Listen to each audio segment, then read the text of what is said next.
Hello, my name is Cindy. I worked at Hephzibah House the summer of 1981. I observed everything that happened that summer. I wrote letters home to my boyfriend, and that is why I have some of this documented. The environment was extremely harsh. It was a very cold, unloving, brutal environment.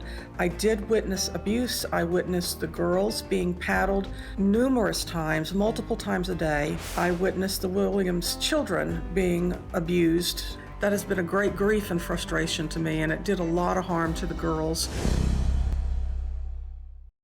Well, joining us via Polycom is Cindy. Cindy, thank you for joining us today.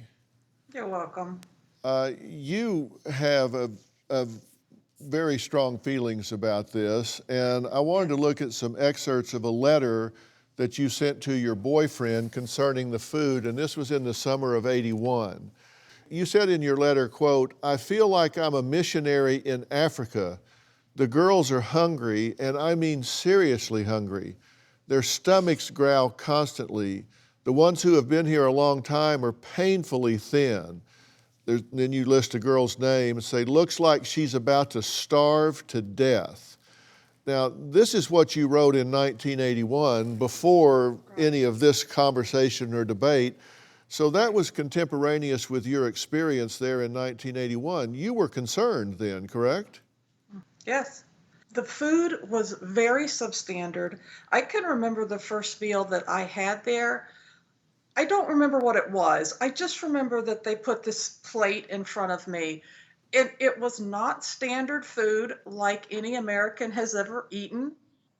And there was dead silence around the table. And there were withheld giggles because the girls were waiting to see how I was going to handle this. And I just looked up and said, I can't eat this. And I was quickly made aware that if I did not eat every bite of this, I would have it back for the next meal. We worked hard all day. We did physical labor in a field, and we were hungry. Well, the pastor says all students participate in chores after school each day.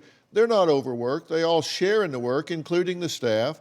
They're just typical household chores that are done at any home. And he said back in the early 80s, while the buildings were being built, the students did participate in helping. It was hard work, but there were a lot of people helping and sharing with the workload. And he said it was, just nothing out of the ordinary.